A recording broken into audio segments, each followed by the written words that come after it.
सुबह की नींद कितनी मीठी होती है, मगर अचानक से बजने वाले फोन की घंटी से उस सारे सुकून को बहुत ही बेरहमी के साथ तोड़ कर रख देती है। आज भी ऐसा ही हुआ। मैंने अपनी आंखें मली और देखा कि मेरे पति अजय का फोन बज रहा था। स्क्रीन पर नजर पड़ी तो दिल ही दिल में गुस्सा आने लगा। अमित भैया का नाम चमक रहा था। सुबह सुबह किसका फोन आ रहा है? मैंने बहुत ही गुस्से से बड़बड़ाते हुए फोन की तरफ देखा। मेरी नींद खराब हो गई। ये मुझे बिल्कुल भी पसंद नहीं था, और वैसे भी अमित भैया मुझ पर कभी ज्यादा खुश नजर नहीं आते थे। मैंने खामोशी से फोन को साइलेंट पर कर दिया और करवट बदल कर लेट गई। नींद एक बार फिर से मेरी आंखों पर हावी हो चुकी थी कि तभी अचानक दरवाजे पर जोरदार दस्तक हुई। मैं हड़बड़ाकर उठ बैठी। वक्त देखा तो 11 बज रहे थे। दरवाजा खोला तो सामने अजय को देखकर मेरा दिल दहल गया। उनके चेहरे पर सख्ती और आंखें अजीब सी लाल हो रही थी। तुम्हारा फोन क्यों नहीं लग रहा? कब से कॉल कर रहा हूँ। अजय का लहजा बहुत सख्त था और उनके चेहरे पर बेचैनी के एक्सप्रेशन दिख रहे थे। क्या हुआ? मैंने हिचकते हुए पूछा। जल्दी तैयारी करो, हमें फौरन ही दिल्ली जाना है। अमित का एक्सीडेंट हो गया है। वो और भाभी अस्पताल में भर्ती है, इसीलिए उनका फोन आया था। ये सुनकर मेरे कदमों तले से जमीन निकल गई। मेरे पूरे शरीर में घबराहट का करंट सा दौड़ गया। एक लम्हे के लिए मेरा दिल जैसे बैठ गया हो। मैंने डरते हुए अपने सूखे होठों पर जुबान फेरी, मगर वो इतने खुश्क हो चुके थे कि मेरे हलक से आवाज तक नहीं निकल रही थी। अजय ने कुछ कहने की बजाय जल्दी से गाड़ी की चाबी उठाई और बाहर निकल गए। मैं तेजी से दिल्ली जाने की तैयारी करने लगी, मगर दिल में एक ऐसा खौफ था, अगर अमित भैया होश में आ गए और उन्होंने अजय से मेरी शिकायत कर दी कि मैंने उनकी कॉल नहीं उठाई, तो अजय को पता चल जाएगा। तब वो क्या करेंगे? ये सोचते हुए मेरा दिल बहुत बेचैनी से धड़कने लगा था। मैंने जल्दी से अपने कपड़े बदले और एक छोटा सा बैग लिया और अजय के साथ गाड़ी में बैठ गई। अजय की आंखों में फिक्र थी। थोड़ी थोड़ी देर के बाद वो अपने फोन की तरफ देख रहे थे, जैसे किसी और बुरी खबर के सुनने के इंतजार में हूँ। मैं खामोशी से बैठी रही, मगर अंदर ही अंदर मेरे मन में हलचल सी मची हुई थी। गाड़ी अभी रास्ते में ही थी कि अचानक फोन की घंटी बजी। वो चौंक कर फोन की तरफ लपके और जल्दी से कॉल रिसीव की। हेलो। अजय की गंभीर आवाज सुनकर मैंने भी अपने कान लगा दिए। फोन पर जो कुछ कहा जा रहा था वो मैं ना सुन सकी, मगर अजय का चेहरा पल भर में ही सफेद पड़ गया था। उनके हाथ कांपने लगे थे। आंखों में अजीब सी दहशत थी, जैसे किसी ने उनके दिल पर चाकू चला दिया हो। ये क्या कह रहे हो? अजय की आवाज टूटने लगी। ये कैसे हो सकता है? अचानक उन्होंने गाड़ी एक झटके से रोकी और दोनों हाथों से अपने चेहरे को थाम कर बुरी तरह से रोने लगे। अजय, क्या हुआ? मैंने घबरा कर पूछा, मगर मेरा दिल पहले ही किसी बुरी खबर के लिए तैयार हो चुका था। अजय ने अपना सर उठाया। उनकी आंखों में आंसुओं का समंदर था। उनके होंठ कांप रहे थे और वो एक भी शब्द बोलने के काबिल नहीं लग रहे थे। बड़ी मुश्किल से उन्होंने एक वाक्य कहा, अमित। अमित नहीं रहा, अनीता। ये सुनते ही मेरे शरीर से जान निकल गई। क्या? मेरी अपनी आवाज भी कांप रही थी। हमारा अमित हमें छोड़कर चला गया। अजय ने फटी फटी नजरों से मुझे देखा, जैसे खुद भी इस हकीकत पर यकीन नहीं कर पा रहे हो। मैं तो सदमे में आ गई। वो शख्स जिसकी कॉल मैंने नजरअंदाज कर दी थी, जो शायद मुझसे कुछ कहना चाहता था, वो अब इस दुनिया में ही नहीं रहा। मेरी आंखों के आगे अंधेरा छाने लगा था। दिल तेजी से धड़कने लगा। सांस लेने में बहुत मुश्किल होने लगी। अजय ने गाड़ी दोबारा स्टार्ट की, मगर उनके हाथ कांप रहे थे। वो आंखों से आंसू पोंछते जा रहे थे, मगर आंसू थे कि रुकने का नाम नहीं ले रहे थे। मैंने उनसे कुछ कहने की कोशिश की, मगर फिर मेरी अपनी जुबान पत्थर के जैसी हो गई थी। अस्पताल पहुंचने तक हर पल बहुत भारी लग रहा था। जैसे ही हम अंदर दाखिल हुए, वहां एक बहुत ही मनूस माहौल फैला था। हर तरफ रिश्तेदार और जानने वाले अफसोस में डूबे हुए थे। सामने सफेद चादर में लिपटा हुआ एक शरीर था। अजय लगातार आगे बढ़ रहे थे। उनके कदम लड़खड़ा रहे थे। उन्होंने कांपते हाथों से चादर हटाई और जैसे ही अपने भाई का चेहरा देखा तो उनके दुखों का बांध टूट गया। अमित, तुमने हमें छोड़ दिया। वो चीख पड़े और अपने भाई के सीने से लगकर रोने लगे। मैंने आंखें बंद कर ली। मेरे दिल में एक ही ख्याल बार बार आ रहा था, काश मैंने वो कॉल उठा ली होती। अमित भैया और उनकी पत्नी मीरा की अचानक मौत ने सबको हिलाकर रख दिया था। उस हादसे ने न सिर्फ हमारी जिंदगी में एक तूफान पैदा कर दिया था, बल्कि एक बहुत बड़ी जिम्मेदारी भी हमारे सर पर डाल दी थी। अमित भैया की मासूम बेटी पंखुड़ी, वो बच्ची जो अभी ठीक से बोल भी नहीं सकती थी, अब अनाथ हो चुकी थी। उस दिन जब उन दोनों का अंतिम संस्कार किया जा चुका था, अजय ने पंखुड़ी को सीने से लगा लिया और वो बच्चों की तरह रोने लगे। मैं हैरत से उन्हें देख रही थी। मेरे पति कभी इतने जज्बाती नहीं होते थे। वो तो बहुत ही सख्त मिजाज के थे, प्रैक्टिकल फैसला लेने वाले आदमी जो हमेशा भावनाओं से ज्यादा दिमाग का इस्तेमाल करते थे। मगर आज उनकी आंखों से बेतहासा आंसू बह रहे थे। ये मेरे भाई की आखिरी निशानी है, मैं इसे खुद से दूर नहीं कर सकता। अजय ने जब ये शब्द कहे तो मुझे अपने कानों पर यकीन नहीं आया। बच्ची के नाना नानी जो इस हादसे की खबर सुनकर तुरंत ही वहां पर पहुंचे थे, अजय से रिक्वेस्ट कर रहे थे कि वो पंखुड़ी को उन्हें दे दे। ये हमारी नातिन है, हम इसकी परवरिश करेंगे, हम इसे अपनी बेटी की निशानी समझकर पालेंगे, इस माँ की कमी महसूस नहीं होने देंगे, पंखुड़ी की नानी ने नम आंखों से कहा। लेकिन अजय ने सख्ती से इनकार कर दिया। नहीं, ये मेरा फर्ज है, ये मेरा हक है, मैं अपने भाई की आखिरी निशानी को कहीं भी नहीं जाने दूंगा, वो हमारे साथ रहेगी। ये सुनकर मेरे अंदर गुस्से की एक लहर दौड़ गई। मैंने गहरी सांस ली और अजय की तरफ देखा, मगर वो मुझसे नजरें चुरा रहे थे। मैं समझ नहीं पा रही थी कि ये कौन सा नया ड्रामा हो रहा है। अजय हमेशा से अपनी आजादी पसंद करते थे। वो खुद बहुत ही आजाद ख्याल आदमी थे, बच्चों के झंझट में पड़ने वाले बिल्कुल नहीं थे। फिर अचानक ही जिम्मेदारी का एहसास उन्हें कहां से हो गया। मैं खामोशी का दामन थामे रखा था, मगर मेरे अंदर एक तूफान उठ रहा था। कुछ दिनों के बाद हम दिल्ली से वापस मुंबई आ गए, मगर ये वापसी किसी भी तौर पर पहले के जैसी नहीं थी। हमारे साथ एक नन्ही सी बच्ची थी जो खामोश नजरों से हर चीज को देख रही थी। उसके मासूम चेहरे पर एक गहरी उदासी थी। मैंने कई बार महसूस किया कि वो दरवाजे की तरफ देखती, जैसे उसे लगता होगा कि उसके माँ बाप अभी वापस आ जाएंगे। अजय ने पंखुड़ी के लिए एक अलग कमरा सेट करवाया, जो मेरे लिए हद से ज्यादा हैरानी का कारण था। वो बच्ची के कपड़े, खिलौने और जरूरी सामान खुद खरीदने गए। ये सब कुछ मेरे लिए नाकाबिले यकीन था। एक रात जब मैं कमरे में बैठी कुछ सोच रही थी, अचानक से अजय मेरे पास आकर बैठ गए। अनीता, मैं जानता हूँ कि तुम इस सबसे खुश नहीं हो, मगर ये मेरा फर्ज है। अमित ने हमेशा मुझ पर भरोसा किया। वो जानता था कि मैं कभी उसे धोखा नहीं दूंगा।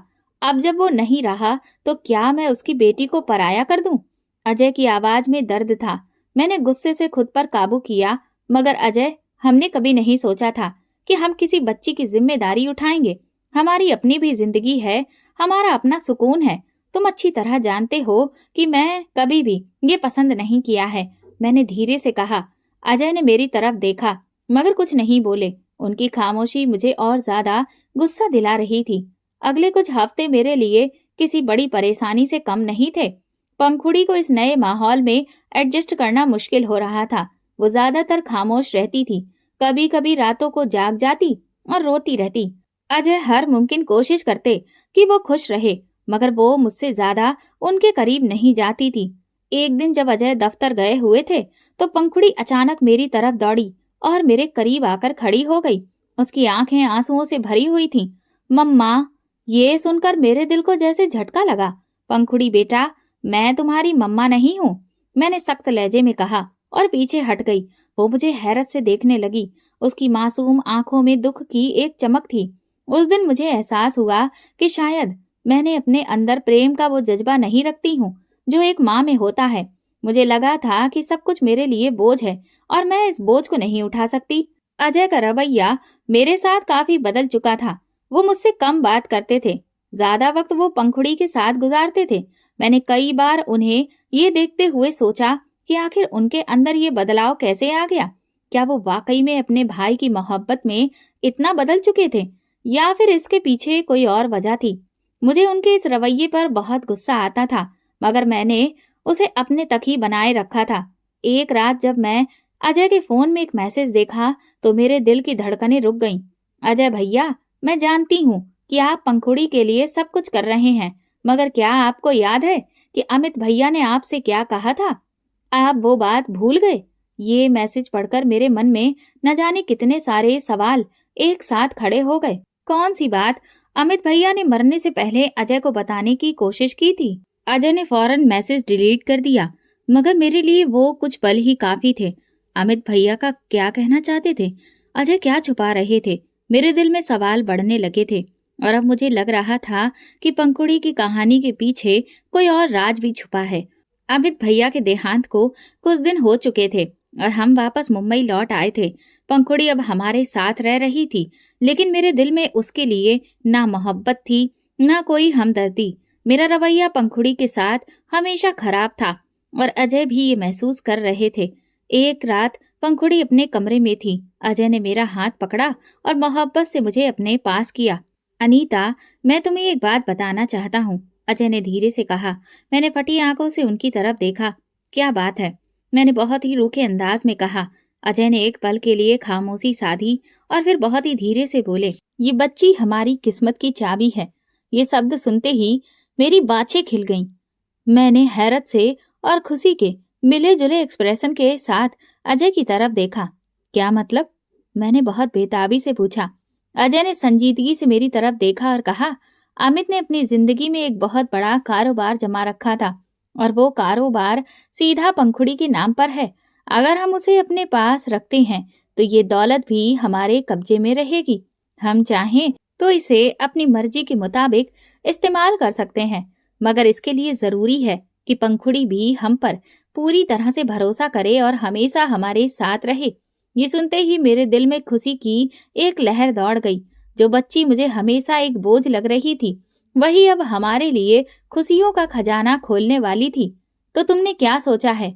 मैंने अजय से पूछा। मैंने फैसला कर लिया है, पंखुड़ी यहीं रहेगी, मगर हम उसे हकीकत से दूर रखेंगे कि वो किस कदर कीमती है। अजय ने मुस्कुराते हुए कहा। मेरे अंदर एक अजीब सा सुकून आ गया था। अब मैं उस बच्ची को बिल्कुल अलग नजर से देख रही थी। पंखुड़ी बहुत खूबसूरत बच्ची थी। उसकी बड़ी बड़ी आंखें, दूध जैसी सफेद रंगत और नाजुक नैन नक्श बिल्कुल परियों के जैसे मासूम बनाते थे, जबकि मेरी बेटी प्रिया सकल सूरत में पंखुड़ी के मुकाबले बहुत ही कम थी। प्रिया की सांवली रंगत और आम से नैन नक्श की वजह से पूरे परिवार में जब भी दोनों बहनें इकट्ठी होती तो लोग फौरन कंपैरिजन करते थे। पंखुड़ी तो चांद जैसी है और प्रिया बस ठीक है। ये बात मेरे दिल में कांटे की तरह चुभती थी। मुझे प्रिया पर रहम आता था और साथ ही पंखुड़ी के लिए मेरा गुस्सा बढ़ने लगा था, क्योंकि सब लोग हमेशा पंखुड़ी की तारीफ करते थे, क्योंकि मेरी बेटी की कोई तारीफ नहीं करता था। ये वही वक्त था जब मैंने ये तय कर लिया था कि मैं पंखुड़ी को वो मुकाम कभी भी हासिल नहीं करने दूंगी जो वो चाहती है। अब मेरे पास मौका था कि मैं अपनी बेटी की बेइज्जती का बदला ले सकूं, उस बच्ची के साथ बुरा सुलूक करके अपने दिल को ठंडक दे सकूं। पंखुड़ी बहुत होशियार थी, उसे पढ़ने का शौक था और शायद ये शौक उसकी माँ ने उसे दिया था।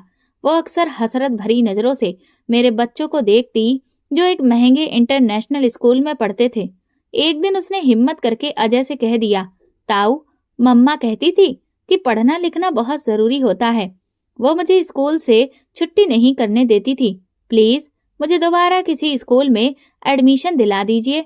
अजय ने उसे टालने की कोशिश की। बेटा, अभी हालात थोड़े से मुश्किल हैं, देखते हैं, जल्दी ही कुछ इंतजाम करते हैं। पंखुड़ी खामोश हो गई, मगर उसकी आंखों में उदासी थी। मुझे ये सब देखकर सुकून मिला। मैं नहीं चाहती थी कि वो मेरे बच्चों के बराबर में आकर खड़ी हो। मैं नहीं चाहती थी कि वो हमारे बराबर जिंदगी गुजारे। लेकिन मुश्किल ये थी कि अगर हम पंखुड़ी को पढ़ने ना देते तो फिर लोग सवाल उठाते, खास तौर पर परिवार वाले जो पहले ही पंखुड़ी के लिए हमदर्दी रखते थे। हमें कुछ ऐसा करना था कि सबकी जुबान भी बंद हो जाए और पंखुड़ी की उम्मीदें भी टूट जाएं। हमने फिर आपस में राय करके उसे एक सरकारी स्कूल में दाखिला करवा दिया, ताकि कल को कोई भी रिश्तेदार हम पर उंगली ना उठा सके। लोगों को दिखाने के लिए बस यही काफी है कि हमने उसको स्कूल भेजना शुरू कर दिया है। बाकी हमें फिक्र करने की जरूरत नहीं है। अजय ने मेरी तरफ देखते हुए कहा, बिल्कुल, और वैसे भी सरकारी स्कूल में कौन सा कोई बड़ा इंसान बनता है। ये वहां पढ़ेगी, आराम से कोई छोटी मोटी नौकरी कर लेगी, बस। मैंने सुकून से कहा, हाँ यही ठीक है। पंखुड़ी को जब मालूम हुआ कि उसे स्कूल भेजा जा रहा है तो उसकी खुशी की हद नहीं थी। ताऊ मम्मा होती तो बहुत खुश होती, वो खुशी से चहक रही थी। मैंने तंजिया मुस्कुराहट छुपाते हुए उसे नए जूते देते हुए सर्द लहजे में कहा, ये पहन लेना, वरना स्कूल में सब जान जाएंगे कि तुम कहाँ से आई हो। उसने मासूमियत से मेरी तरफ देखा। शायद वो मेरे शब्दों के पीछे छुपी नफरत को समझ नहीं पाई थी। पंखुड़ी की सरकारी स्कूल में जाने के बाद मेरे दिल को सुकून मिला। अब वो मेरे बच्चों के साथ नहीं बैठ सकती थी। अब वो मेरे घर में होते हुए भी एक अजनबी बन गई थी। वो सुबह जल्दी स्कूल जाती, फिर दोपहर को वापस आती और अपने कमरे में चुपचाप बैठ जाती।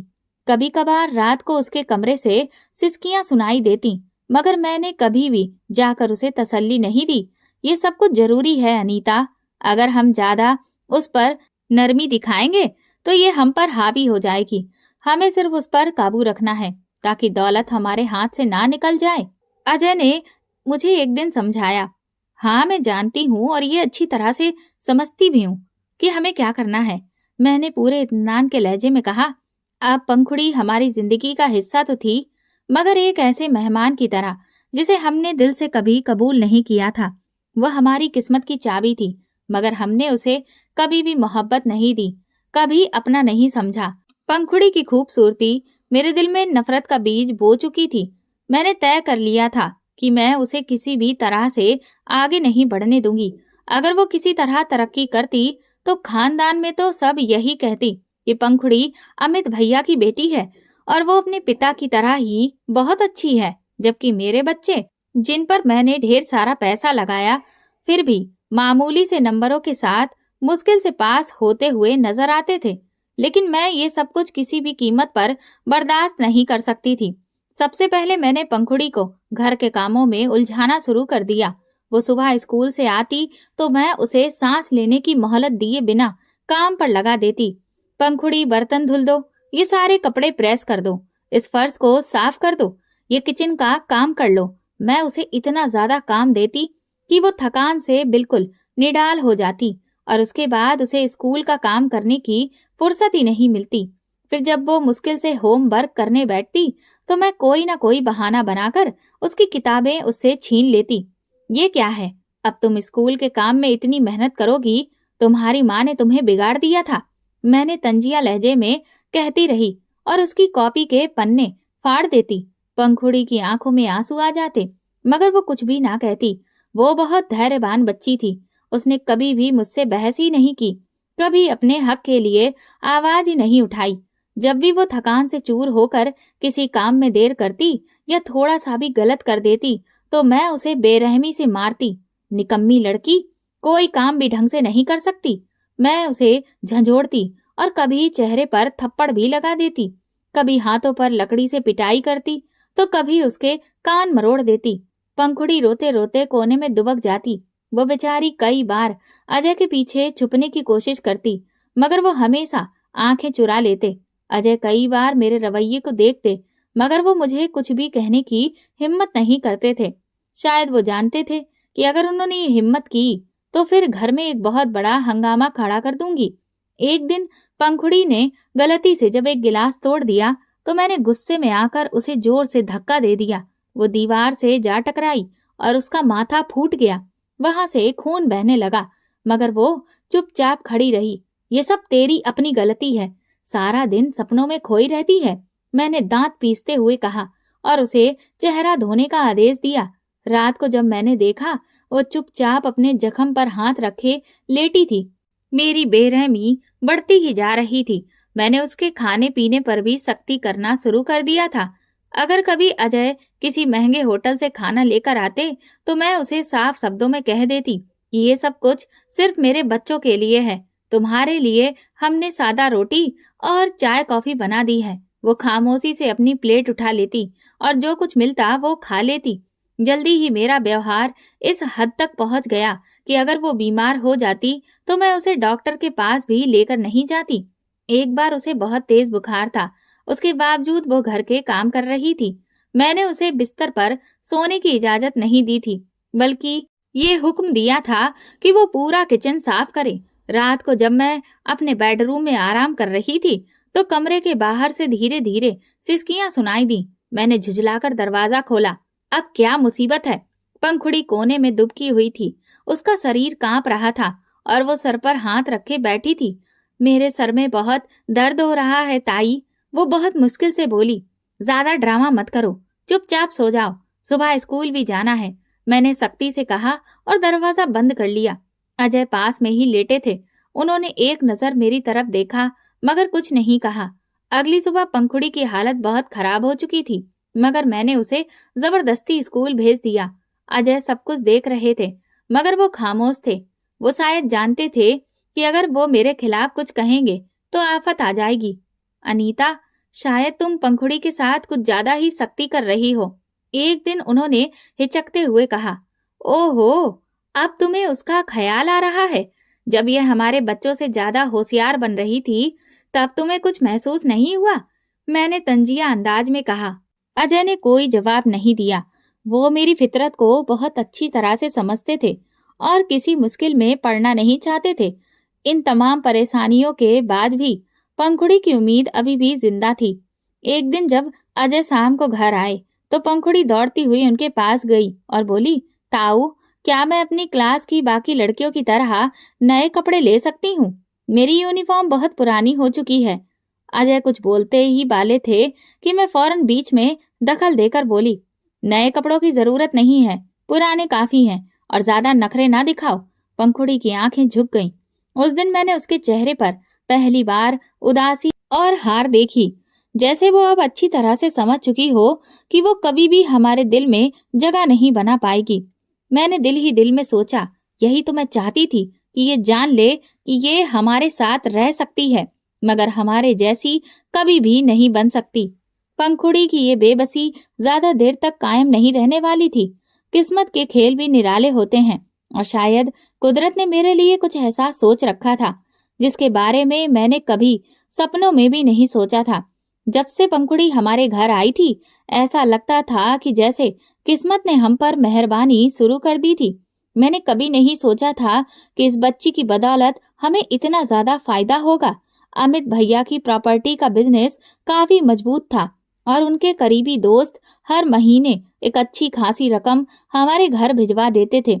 हालांकि ये रकम सिर्फ पंखुड़ी की जरूरतों और उसके भविष्य को बेहतर बनाने के लिए थी, लेकिन मैं और अजय इसे अपने फायदे के लिए इस्तेमाल करने लगे। अजय ने अपने बिजनेस में खूब सारा इन्वेस्टमेंट करना शुरू कर दिया, जबकि मैंने अपने बच्चों के ऐसो आराम में कोई कमी नहीं आने दी। पंखुड़ी की जरूरत से पूरी करने के बहाने हम अपनी फैसिलिटीज में दिन रात पैसा उड़ाते जा रहे थे, और वो बेचारी इस सच्चाई से बेखबर रहती थी। पंखुड़ी दिन रात घर के कामों में जुटी रहती थी। ना अच्छे कपड़े पहनना, ना सुकून, ना किसी से बात करने की इजाजत। लेकिन उस बच्ची में एक अजीब सी ताकत थी। वो हर जुल्म सहकर भी जिंदा रहती थी। एक दिन मैं किसी जरूरी काम से घर से बाहर गई हुई थी। अजय दफ्तर में थे और पंखुड़ी हमेशा की तरह घर के कामों में लगी हुई थी। इसी दौरान दरवाजे पर दस्तक हुई और हमारी पड़ोसन गीता घर आ गई। कौन है? पंखुड़ी ने दरवाजा खोलते हुए पूछा। अरे बेटा, मैं गीता मौसी, तुम्हारी ताई नहीं है क्या? पड़ोसन ने मुस्कुराकर कहा। पंखुड़ी ने सर झुकाकर जवाब दिया, जी वो घर पर नहीं है। गीता ने हैरानी से पंखुड़ी को सर से पैर तक देखा। वो पसीने में भीगी हुई थी और उसके कपड़े गंदगी में लिप्त थे। हाथों में साबुन का झाग लगाए वो खड़ी थी। ये क्या हालत बनाई हुई है? गीता ने हैरत से पूछा। वो मैं बस कपड़े धो रही थी। ताई कहती है काम करना चाहिए, काम करने वाले बच्चों को भगवान पसंद करता है। पंखुड़ी ने मासूमियत से जवाब दिया। ये सुनकर गीता के माथे पर बल पड़ गए। मगर बेटा, तुम्हारे ताऊ और ताई तो बहुत ही अच्छे लोग हैं। उन्हें तो तुम्हें आराम करने देना चाहिए। तुम्हें तो पढ़ाई पर ध्यान देना चाहिए। तुम्हारी माँ तो तुम्हें बहुत ही नाजों से पाल रही थी। तुम्हें ये सब करने की जरूरत नहीं है। ये सुनकर पंखुड़ी ने एक पल के लिए सर झुका लिया, फिर धीरे से बोली, ताई कहती है कि अनाथ बच्चों को काम करना चाहिए, उनके लिए कोई और कुछ नहीं करता। ये सुनते ही गीता चौंक गई उनके दिल में जैसे कुछ चुभ गया हो। बेटा, क्या तुम ठीक हो? कोई तुम्हें कुछ कहता तो नहीं है? उन्होंने नरमी से पूछा।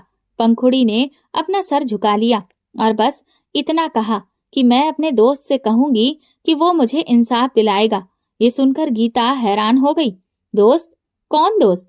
मेरा एक दोस्त है। वो कहता है कि अनाथ के साथ अच्छा व्यवहार करना चाहिए। वो बहुत अच्छा है। वो मेरी मदद करेगा। पंखुड़ी की आवाज में उम्मीद थी, एक किरण थी। गीता ने ठान लिया था कि वो इस मामले को ऐसे नहीं छोड़ेगी। शाम को जब मैं घर वापस आई तो गीता मुझसे मिलने आई। उनके चेहरे पर नरमी थी मगर आंखों में सख्ती थी। अनीता बेटा, मैं तुमसे एक बात करना चाहती हूँ। जी मौसी, सब कुछ ठीक तो है? मैंने मुस्कुराते हुए पूछा, मगर मेरे दिल में एक अनजानी सी बेचैनी उठी। बेटा, आज मैं तुम्हारे घर आई थी। पंखुड़ी से मेरी मुलाकात हुई। वो बेचारी किस हालत में थी? क्या उसे इतने सारे काम करने पड़ते हैं? तुम्हें मालूम है कि अनाथ बच्चों के भी कुछ अधिकार होते हैं। हमारे शास्त्रों में भी अनाथों के साथ नरमी और मोहब्बत के लिए अनुरोध किया गया है। ये सुनकर तो मेरे तन बदन में आग लग गई। अगर ये बात पंखुड़ी के ननिहाल तक पहुंच गई तो हमारे लिए बहुत बड़ी मुसीबत खड़ी हो सकती थी। मौसी, आप गलत समझ रही हैं। हम तो पंखुड़ी का बहुत ख्याल रखते हैं। आपको पता है ना कि वो तो शरारती बच्ची है, और बच्चे तो ऐसे ही होते हैं। हम उससे कोई काम नहीं करवाते, वो खुद ही जिद करती है। मैंने बात को संभालने की कोशिश की। गीता मौसी ने मुझे घूरती हुई नजरों से देखा, मगर वो कुछ कहे बगैर वहां से चली गई। मैंने गुस्से में पंखुड़ी को फौरन कमरे में बुलाया और दरवाजा बंद कर दिया। ये तुमने क्या कहा? अभी किसी दोस्त का तुम जिक्र कर रही थी? मैंने गुस्से से कहा। पंखुड़ी डरी डरी सी खड़ी रही मगर कुछ न बोली। बताओ। मैंने उसकी बाजू पकड़कर झंझोड़ा। वो मेरा दोस्त है। मैं उससे सब कुछ कहती हूँ। वो कहता है कि भगवान अनाथ लोगों की सुनता है। वो मेरा भी ख्याल रखेगा। पंखुड़ी की आवाज कांप रही थी मगर उसकी आंखों में एक चमक थी। मेरा गुस्सा बढ़ता गया। कहीं ये बच्ची स्कूल में किसी से बातें तो नहीं करने लगी? कहीं ये किसी को हमारे रवैये के बारे में सब कुछ तो नहीं बता रही? ये बातें सब भूल जाओ, समझी? मैं उसके चेहरे पर जोरदार थप्पड़ मारा। वो रोते रोते जमीन पर बैठ गई मगर कुछ न बोली। मेरी तसल्ली अभी भी नहीं हुई थी। मैंने और भी कुछ देर उसे मारा पीटा, फिर गुस्से में आकर उसे कमरे में बंद कर दिया। अब भूखी प्यासी ही रहो ताकि दोबारा से अकल आ जाए, और किसी से भी बेकार की बातें ना करो। मैंने दरवाजा जोर से बंद किया। पंखुड़ी अंदर रोती रही मगर मैंने एक पल के लिए भी उसकी फरियाद नहीं सुनी। फिर मैंने फैसला किया कि मैं घर में अब नहीं रुकूंगी। मैं अपनी माँ के घर चली गई ताकि पंखुड़ी को अपनी गलती का एहसास हो और वो दोबारा किसी से शिकायत ना करे। लेकिन मैं ये नहीं जानती थी कि कुदरत पंखुड़ी के लिए कुछ और फैसला कर चुकी थी। तभी बारिश बहुत ही तेजी से शुरू हो गई थी। आसमान जैसे पानी के साथ कहर बरपा रहा था। मैं बड़ी मुश्किल से अपनी माँ के घर पहुंची और वहां जाकर अपने भाई बहनों के साथ व्यस्त हो गई। हम सब काफी देर तक हंसी मजाक करते रहे और अपनी अपनी बातों में लगे रहे। मैंने तो एक पल के लिए भी ये नहीं सोच रही थी कि मैं एक मासूम सी बच्ची को अपने घर में भूखा प्यासा बंद करके रखा है। पूरी रात बारिश होती रही और मैं वापस घर ना जा सकी। अजय ने भी फोन पर कह दिया था कि मौसम बहुत खराब है, वो भी घर नहीं जा सके। और मैंने सुकून की सांस ली कि चलो एक और रात आराम से गुजर जाएगी। लेकिन अगली सुबह मेरे घर एक ऐसा हादसा हुआ कि मेरे कदमों के नीचे से जमीन निकल गई। मेरा इकलौता बेटा राहुल अपने कजन के साथ छत पर खेल रहा था। वो बहुत ही मासूम और प्यारा था। बच्चों को बारिश के बाद ठंडी हवा में खेलना बहुत अच्छा लग रहा था। मैं भी किचन में माँ के साथ बैठी बातें कर रही थी कि अचानक घर में शोर मच गया। राहुल गिर गया। किसी के चीख सुनकर मेरे हाथ से पानी का गिलास छूटकर जमीन पर गिर पड़ा। मैं भागती हुई बाहर निकली तो देखा राहुल जमीन पर बिना किसी हरकत के पड़ा था। उसके आसपास सब लोग जमा थे। कोई उसे उठाने की कोशिश कर रहा था तो कोई पानी के छींटे मार रहा था, मगर वो बेहोश पड़ा था। राहुल मेरे बच्चे, आंखें खोलो। मैंने उसके चेहरे को अपने हाथों में थामा मगर वो बिल्कुल भी नहीं हिला। जल्दी से अस्पताल ले चलो। तब तक अजय भी आ चुके थे। वो चीखते हुए कहने लगे और हम सब उसे फौरन गाड़ी में डालकर अस्पताल की तरफ भागे। रास्ते में मेरे आंसू रुकने का नाम नहीं ले रहे थे। मैं बार बार भगवान से प्रार्थना कर रही थी कि मेरा बेटा ठीक हो जाए। हे भगवान, मेरा बच्चा सुरक्षित रहे। मैं तुझसे रहम की भीख मांगती हूँ। मैं बार बार प्रार्थना कर रही थी, मगर मेरे दिल में एक अजीब सा खौफ उठने लगा था। अस्पताल में पहुंचते ही डॉक्टर ने राहुल को इमरजेंसी वार्ड में दाखिल कर लिया। हम सब बाहर खड़े बेचैनी से इंतजार कर रहे थे। मेरा दिल बहुत तेजी से धड़क रहा था। मेरे हाथ पैर कांप रहे थे। आंखों में बस एक ही मंजर था, मेरा मासूम बेटा जो हंसता खेलता था, अब अस्पताल के बिस्तर पर बेहोश पड़ा था। कई घंटे के इंतजार के बाद डॉक्टर बाहर आए। उनके चेहरे के एक्सप्रेशन देखकर मैं तो टूट सी गई। कैसा है मेरा बच्चा? मैंने घबराकर पूछा। डॉक्टर ने एक गहरी सांस ली और फिर धीरे से कहा, हमने अपनी पूरी कोशिश की है, मगर गिरने की वजह से उसकी रीढ़ की हड्डी पूरी तरह से टूट गई है। क्या मतलब? मेरा सर चकरा गया। राहुल की रीढ़ की हड्डी टूट गई है। अब उसके दोबारा चलने की उम्मीद बहुत ही कम है। ये सुनते ही मेरे पैरों तले से जमीन निकल गई। नहीं, ये झूठ है। मेरा बेटा बिल्कुल ठीक हो जाएगा। मैं चीखने लगी। अजय के चेहरे पर गहरा सदमा था। उनकी आंखों में आंसू थे, मगर वो खामोश खड़े थे। मैं जमीन पर बैठ गई। मैं बुरी तरह से कांपने लगी। मेरा बच्चा? नहीं, ये नहीं हो सकता। मैं फौरन भगवान से प्रार्थना करने के लिए अस्पताल के छोटे से मंदिर में भागी। मेरा दिल खौफ से कांप रहा था। भगवान के दरबार में पहुंचकर हाथ जोड़कर मैं उनसे प्रार्थना करने लगी। हे भगवान, मैं गुनाहगार हूँ, मगर मेरे बेटे को कुछ भी ना हो। मैं सब कुछ ठीक कर दूंगी। बस तुम मेरे बच्चे को ठीक कर दो। मेरी आंखों से आंसू बह रहे थे। मैं उनके सजदे में गिरी जा रही थी, मगर अचानक मुझे महसूस हुआ कि जैसे कोई मेरे करीब बैठा रो रहा है। ये आवाज तो बहुत जानी पहचानी लग रही थी। मैंने अपनी आंखें बंद कर ली और फिर मेरे दिल में एक खौफ पैदा हुआ। ये तो पंखुड़ी की आवाज है। मुझे पंखुड़ी की सिसकियां सुनाई दे रही थी। वही पंखुड़ी जिसे मैंने पिछली रात कमरे में बंद कर दिया था। अचानक मेरे दिल में एक खौफनाक ख्याल आया। मैंने पंखुड़ी को कैद कर रखा था। वो सारी रात भूखी प्यासी बंद थी। कहीं उसके साथ कुछ बुरा तो नहीं हो गया?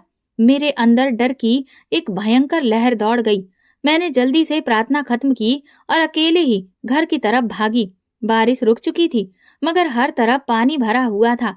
जैसे ही मैं घर के करीब पहुंची तो मेरा दिल जोर जोर से धड़कने लगा। मैंने जल्दी से दरवाजा खोला और अंदर कदम रखते ही एक अजीब सा सन्नाटा महसूस हुआ। पंखुड़ी, मैंने धीरे से पुकारा। कोई जवाब नहीं आया। मेरा दिल तेजी से धड़कने लगा। मैंने कमरे का दरवाजा खोला और जैसे ही अंदर झांक कर देखा, मेरी तो सांसें ही रुक गईं। पंखुड़ी बेहोश फर्श पर पड़ी थी। उसके होंठ सफेद हो चुके थे। उसके चेहरे पर पीलापन था। उसकी सांसें धीमी चल रही थीं। पंखुड़ी, मैंने घबराकर उसे हिलाया, मगर उसमें हरकत ना हुई। हे भगवान, मैंने कांपते हाथों से उसकी नब्ज चेक की। वो बहुत हल्की चल रही थी। ये मैंने क्या कर दिया? मेरे दिल में चीखें गूंजने लगी। मैंने फौरन पानी लिया और उसके चेहरे पर छींटे मारे, मगर वो होश में नहीं आई। पंखुड़ी, उठो बेटा, मैं तुमसे माफी मांगती हूँ। भगवान के लिए आंखें खोलो। मैं रोते हुए चीख रही थी, मगर वो बिल्कुल भी कोई हरकत किए बिना ऐसे ही पड़ी थी। उसी पल दरवाजे पर दस्तक हुई। मैं भागकर दरवाजा खोलने गई तो देखा गीता मौसी और कुछ मोहल्ले वाले खड़े थे। अनीता, ये तुमने क्या कर दिया? गीता मौसी की आवाज में गुस्सा था। ये सब तुम्हारी वजह से हुआ है। अगर पंखुड़ी को कुछ हो गया तो तुम्हें भगवान कभी माफ नहीं करेगा। एक और औरत ने कहा। मुझे ऐसा लगा कि जैसे मेरा दम घुटने लगा हो। पंखुड़ी को फौरन अस्पताल ले जाया गया और डॉक्टर ने उसे इमरजेंसी वार्ड में दाखिल कर दिया। मैं बाहर बैठकर रोती रही, बार बार भगवान से प्रार्थना करती रही, मगर मेरे दिल में एक ही सवाल था, क्या मेरे बेटे का हादसा मेरी सजा थी? क्या भगवान ने मुझे मेरे किए हुए जुल्मों की सजा दी थी? सारा रास्ते मेरी आंखें आंसुओं से भीग रही थीं। मैं खुद को कोस रही थी, अपने हर जुल्म को याद कर रही थी, पर एक ही सवाल दिल में बार बार उठ रहा था कि ये सब पंखुड़ी की बद्दुआ का नतीजा है। मैंने कभी ये नहीं सोचा था कि एक अनाथ बच्ची की हाय आसमान तक पहुंच सकती है। मैं अपने बेटे की तकलीफ पर तड़प रही थी, लेकिन पंखुड़ी भी तो किसी की बेटी थी। उसके माँ बाप भी तो उसे उतना ही प्यार करते होंगे जितना मैं अपने बेटे को करती थी। हे भगवान, ये मैंने क्या कर दिया? ये सोचते हुए ही मुझे होश आया कि मैंने तो अब तक अपने डर के कारण ये सब कुछ सपने में देख रही थी। अब मुझे एहसास हुआ कि मुझे जल्द से जल्द घर पहुंचना होगा और पंखुड़ी की खबर लेनी होगी। जैसे ही मैं घर पहुंची तो दिल खौफ से तेजी से धड़कने लगा। मैंने देखा कि घर के दरवाजे का ताला टूटा हुआ था। ये कैसे हुआ? मेरी सांसें अटक गईं। कहीं पंखुड़ी को कुछ हो तो नहीं गया? मैं तेजी से कमरे की तरफ भागी, मगर अंदर जाकर मेरा दिल एक पल के लिए रुक सा गया। कमरा खाली था, पंखुड़ी वहां नहीं थी। मेरी आंखें कमरे में इधर उधर दौड़ी, मगर वहां बस एक खामोशी थी, एक सन्नाटा था जो मेरे दिल में खौफ बिठा रहा था।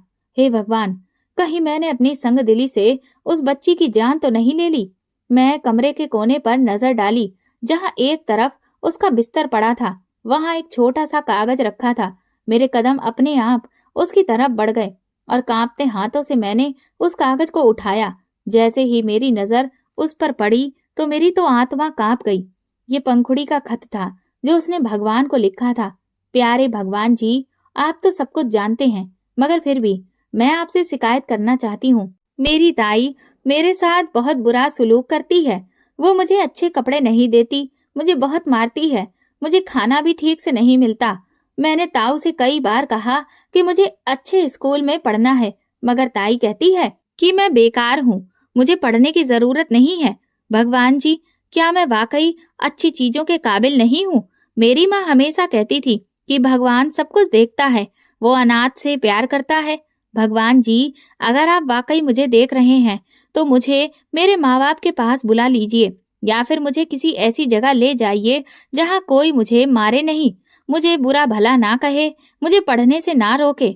मैंने अपनी माँ से वादा किया था कि मैं बड़ी होकर अच्छी बच्ची बनूंगी, मगर ताई कहती है कि मैं तो बेकार हूँ। भगवान जी, अगर आप मेरी बात सुन रहे हैं तो प्लीज मुझे कहीं और ले जाइए। मैं आपकी छोटी सी बच्ची हूँ। ये पढ़ते ही मेरे हाथ से वो खत गिर गया। मैं बुरी तरह से कांपने लगी। मैंने तो गहरी शर्मिंदगी से जमीन में गड़ी जा रही थी। ये मैंने क्या कर दिया? एक छोटी सी बच्ची को भगवान पर इतना यकीन था।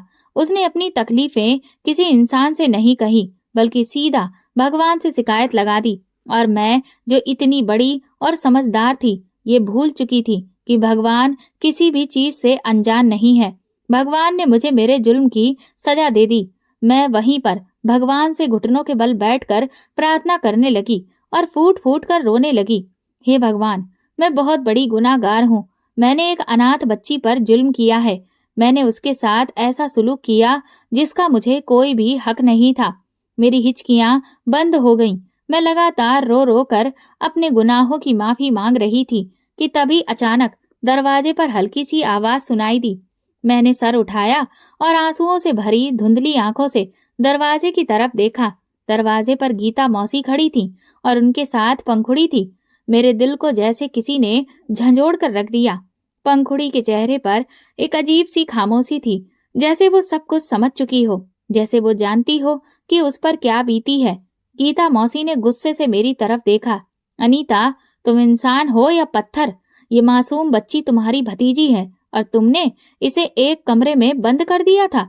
मेरी जुबान तो जैसे तालू में चिपक गई। मैं कुछ कहने के काबिल ही नहीं थी। रात को पंखुड़ी के रोने की आवाज हमें बगल से सुनाई दी। पहले हमने सोचा कि शायद कोई इधर उधर से आवाज आ रही है, मगर जब ये आवाज लगातार आती रही तो मैंने मोहल्ले वालों को इकट्ठा किया और दरवाजा तोड़कर अंदर आ गए। अगर हम वक्त पर ना पहुंचते तो शायद भूख प्यास से पंखुड़ी की जान चली जाती।